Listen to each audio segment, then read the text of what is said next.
Now tell us exactly what happened with Miss Drysdale. Well, I come around the side of the house, and I see this here lady fighting with a furry-looking varmint. Turned out it was Miss Drysdale. No, Uncle Jed, it was a fox. Lady was Miss Drysdale. Oh, yeah. So I grabs up the shotgun, and I says, "Step aside, lady, and I'll shoot it." Well, instead of that, she whipped around and throwed that thing in the air. Well, I shot it on the fly, with both barrels. Blew my wife's fox fur to shreds. I wonder if she fainted dead away. I caught her just in time.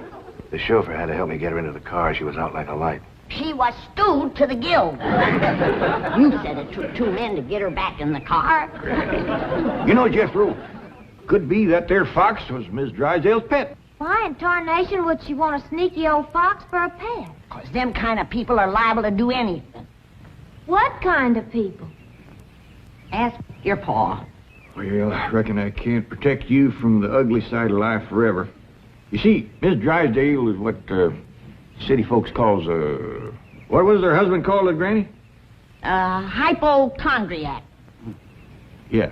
That means she drinks a little. A little. Her own husband said her bedroom was full of bottles.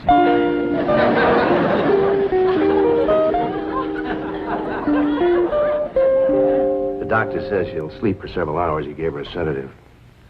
What about Claude? Oh, she insisted that he have a sedative, too.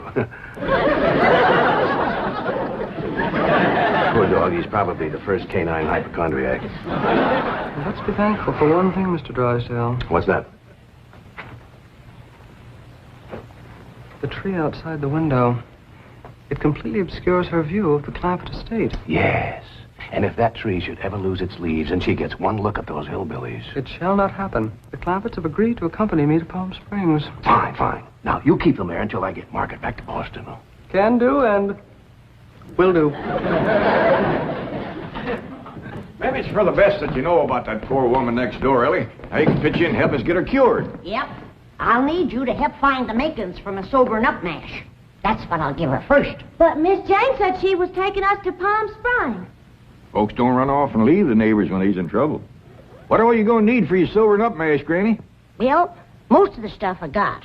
But it takes cocoon root, wretchweed, sourdough, skunk oil, chimney soot, spider webs, horse mint, snake wort, pepper leaves, chicken gizzards, stump water, coal oil, slippery elm ooze, and turpentine.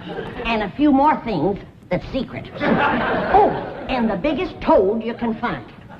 Granny, you use a live toad? That's just for testing. I give it a swaller to see how far it jumps. Last time Granny used a sobering up mash, set a new record. Clean over the top of Alverny Bradshaw's clothesline. That's tall jumping for a toad. Oh, this wasn't no toad. This was Alverny's husband, Homer. It was him Granny was sobering up. Well, Ellie, if you're going out in the brush hunting stuff for Granny, you'd best put on some old clothes. Okay, Pa. Well, let's get it going.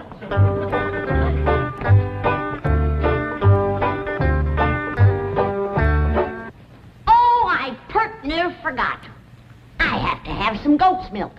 After Mrs. Drysdale takes my sobering up mash, she has to have fresh goat's milk every half hour to stop the burning. Well, I reckon Jethro can borrow some. Well-to-do neighborhood like this, folks is bound to keep goats.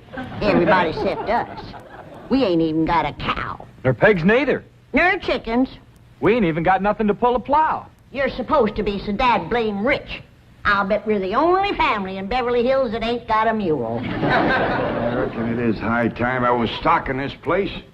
Even Mr. Drysdale's been after me to buy some cattle.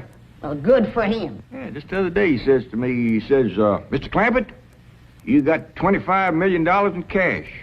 You ought to put some of that money into stock.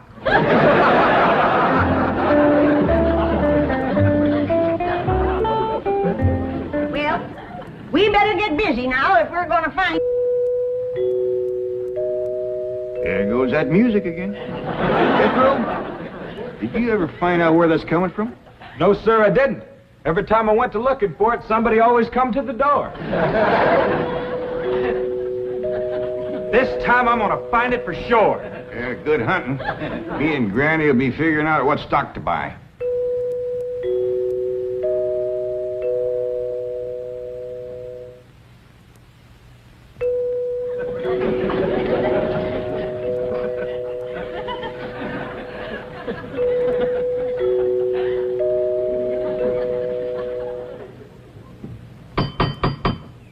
Doggone it, never failed. Howdy, Miss Hathaway. Oh, please stop calling me Miss Hathaway. Now, if I can call you by your first name, Jethro, surely you can do the same for me. But, Please?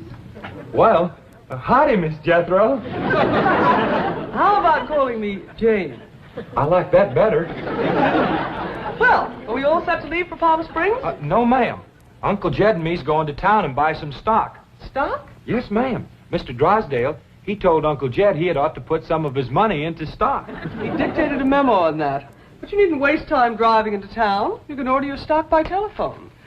Now, here are Mr. Drysdale's recommendations. He doesn't want your Uncle Jed to get a bum steer. Oh, Uncle Jed, he wouldn't buy no bum steer. He has to be cautious in the bull market. You gotta be careful with cows, too. Jethro, you have the most delightfully bucolic sense of humor. Now then, would you like to ride to Palm Springs with me, or would you prefer to drive and meet me there? Jethro, Oh, yes, ma'am. would you like to drive your own car? Oh, yes, ma'am. I like to drive. Very well.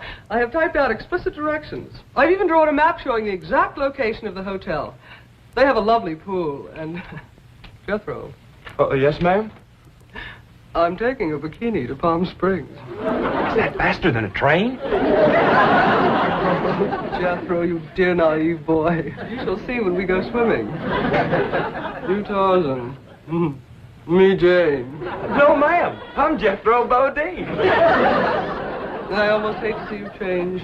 I ain't gonna change. Oh, yes, you will. Under my tutelage, you will become an educated man of letters. Someday I shall introduce you as Jethro Bodine. B.A., M.A., Ph.D.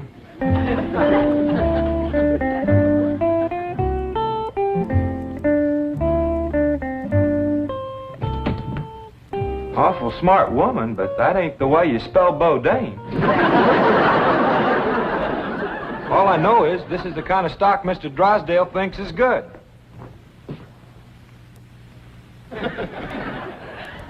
What does that say? IBM. What's that spell?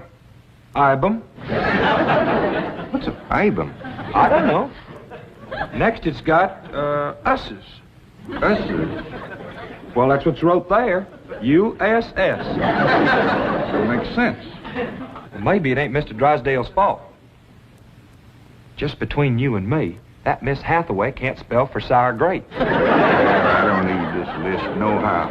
Me and Granny's already figured out what we want. That's right. A pair of goats, 3 pigs, 4 cows, a bull, a mule, and a dozen chickens. Reckon we can get all that on the truck? Don't have to.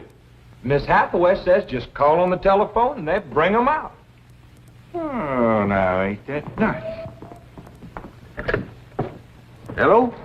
Jed, I watched that banker feller. You have to stick your finger in them holes and spin her a while. All right.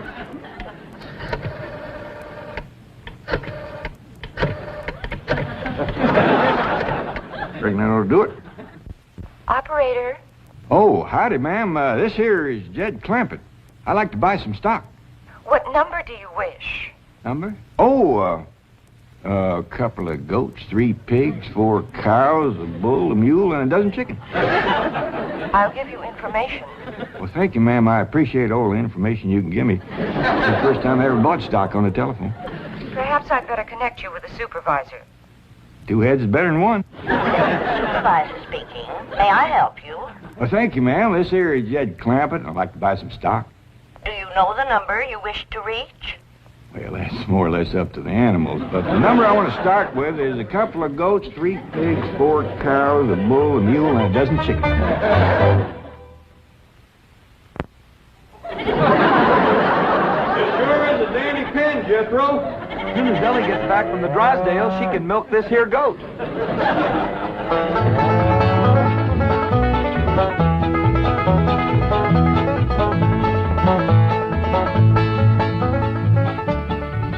Drysdale sure has got a nice house, ain't he, Granny? Yep. Nice house, nice car, nice job. But the evil of drink has sure laid a heavy hand on his heart. Never forget, Ellie, drinking is a curse. You take a drink now and then, Granny. Never more than a thimbleful.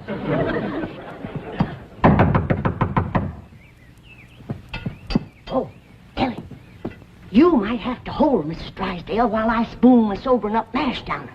I'll throw a double scissors and an arm lock on her. Just so you don't cut off her wind, so she can't breathe. Yes? Howdy. We've come to see Miss Drysdale. I'm sorry, madam, but Mrs. Drysdale cannot be disturbed. Are you her kin? I'm a butler. Oh, that must have been her maiden name. You're taking care of her, are you? I am a butler, madam. Well, I'm glad to see that her family ain't ashamed to help her. Whom shall I say called? Well, this here's Granny, and I'm Ellie Mae. Pa and Jethro would have come too, but they're busy with the cattle. Very good. Hold on now. We've come to see Miss Drysdale. Mrs. Drysdale is indisposed, madam. She is not receiving. Oh, still sleeping it off, huh? Well, when she comes to, you just spoon half of this down her and then stand back. Yeah, she'll commence to doing some tall jumping. Don't bite you. We'll be back later with the goat's milk. Want me to stay and help you do for Miss Drysdale? We are managing, thank you. Are you doing the washing and the cleaning and the cooking for her? Certainly not. Oh, just letting it pile up on her, huh? I am a butler. Oh. Want me to haul him out of there, Ranny, and wrestle him down? Kin folks have certain rights. Family comes first. He sure is proud of that family name, ain't he? Yeah. You hear him talk, the butlers don't get wet when it rains. Did you say something, dear? Well, speak up, dear. Did I get you something? Come in. I beg your pardon, sir. The butler said some people from a ranch brought this for Madame. From a ranch? Well, he said they mentioned cattle. They called themselves Granny and Ellie Mae. The Clampetts. They haven't gone to Palm Springs. Jethro, get him in through that gate. That's the way. Suey! Pig! Ah! Get in there. Get in there, pig! Get in, pig! Come on! Get pig! That's the way. Suey! No, surely not. Marie, tell me I'm hearing things. You're hearing things, sir. Cows, chickens, pigs, goats. No.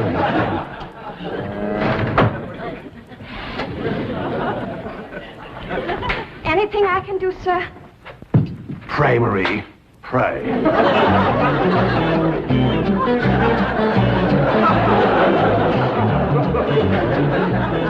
Hold your horses, I'm a-coming.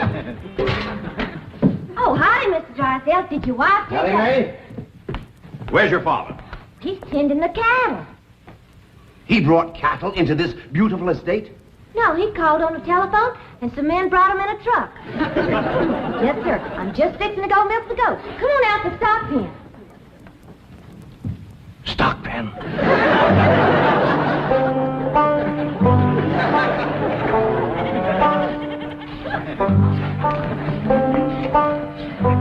Yes, sir, Mr. Drysdale. I finally took your advice and put some of my money in stock. How's that goat milk, Ellie? Just fine, Pa. Sure is a dandy pen, Mr. Drysdale. Yeah, good stout fence around outside. Of course, that one across the middle ain't so much. Bulls already jumped it twice and ain't even mating season.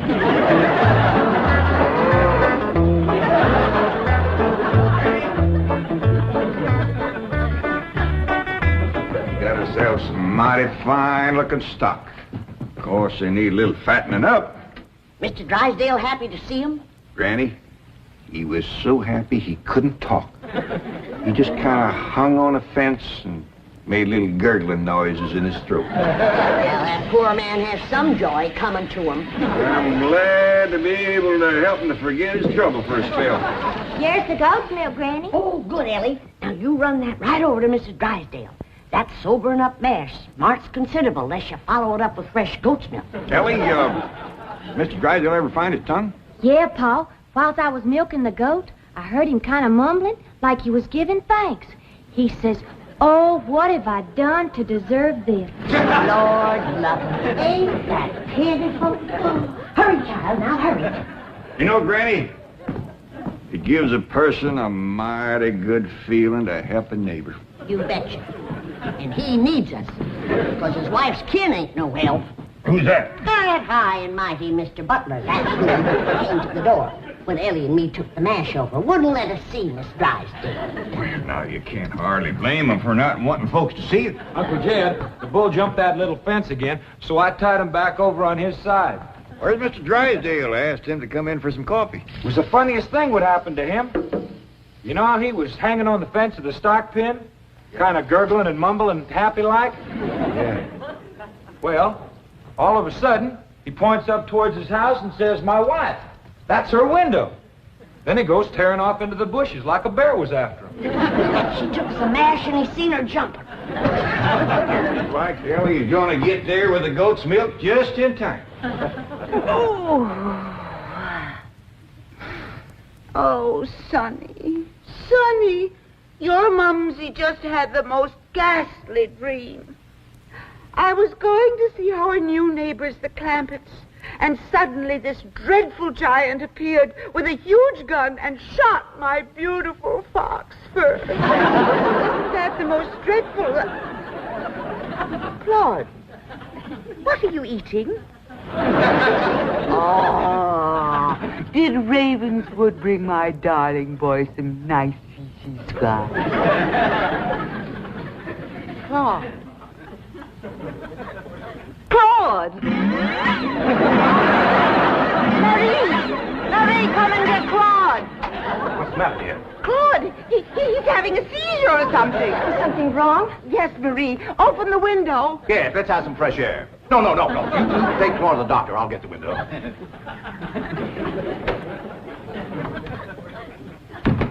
Well, darling, how do you feel? Dreadful. My nerves are shattered. Open the window, dear. Well, it might not be good for you, Margaret. Oh, don't be silly, Milburn. I need oxygen. Besides, I adore the fragrance of that jasmine that grows on the fence of that tennis court next door. Now, open the window. All right, dear, but first I have a surprise. Surprise? Don't move. I'll be right back. Granny, that there butler fellow wouldn't let me through that door again. And he wouldn't take this milk, neither. Why not? He said he wouldn't touch nothing more from us without it was sterilized. What's sterilized? Oh, we had that in school once. That means soaked in alcohol. Alcohol? Appears to me like Mr. Drysdale's got two drinkers on his hands. Mrs. Drysdale must be in terrible shape. Fighting mean. Scratching and clawing people and everything. How do you know? I heard her yelling and screaming clean from upstairs. She says, "Marie, come and get Claude." Sure enough, pretty soon, this poor girl come a-running down yelling, "Take me to the doctor. I got Claude." Family or no family, that woman needs help, and by thunder, she's gonna get it.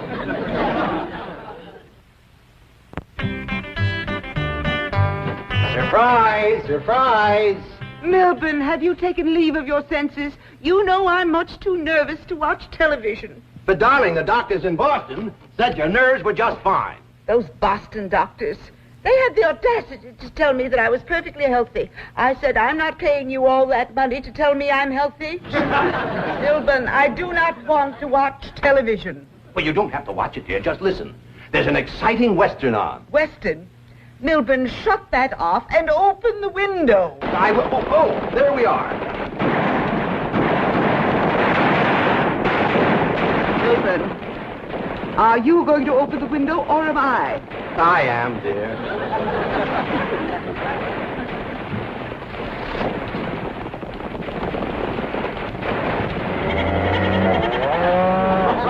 There, you see, the cattlemen and the sheepmen are fighting it out. Well, if you won't turn it off, I will. Oh, dear, I do admit that's a very old plot, but I'm sure we can get something better.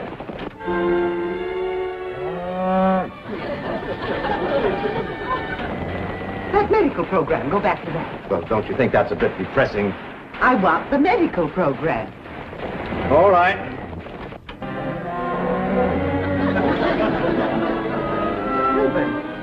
I still hear the cattle and the goats. Yes, you see, this is the latest thing in television program. A medical western.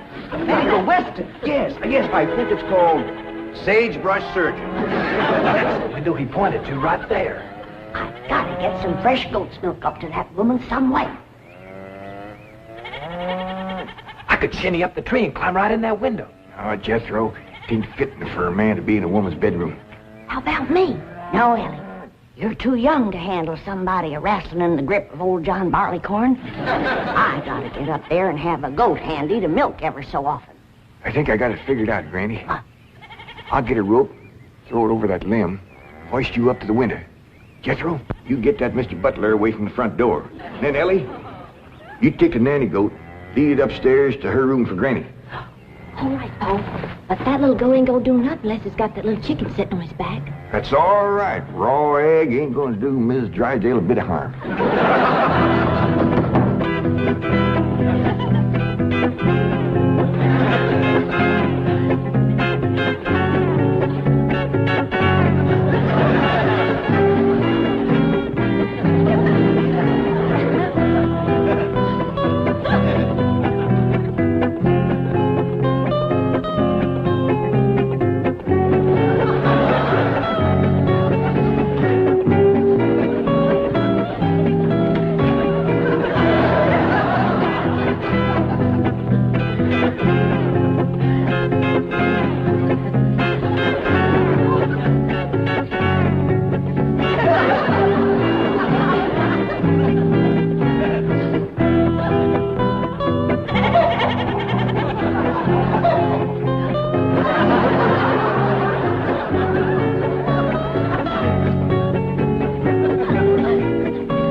Margaret, what are you doing? Packing. I'm leaving immediately. Oh, don't leave me. I love you. I love you too, Milburn. Why don't you come to Boston with me? You haven't seen Sonny for a long time. I don't understand. Why have you suddenly decided to go back to Boston? To see those doctors. Let them dare to tell me now I don't have a nervous condition. I'm even having hallucinations. It's wonderful. Hallucinations? I just saw a witch fly by that window, and there's a goat in the bathtub with a chicken riding on its back. Oh, you couldn't see them, dear. Only someone with my shattered nervous system. There goes the witch again. Oh, Milburn, I'm the happiest woman in the world. It's marvelous. Wait until those doctors hear this. Can't get in the attic and she won't open the window. Heist me up again. Here, Milburn.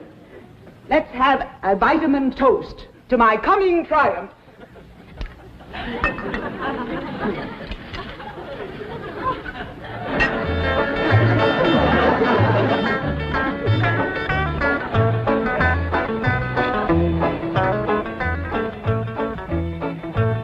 It's too late, Jed. What do you mean, Granny? We didn't get to her in time. Now she's got her husband on the stuff.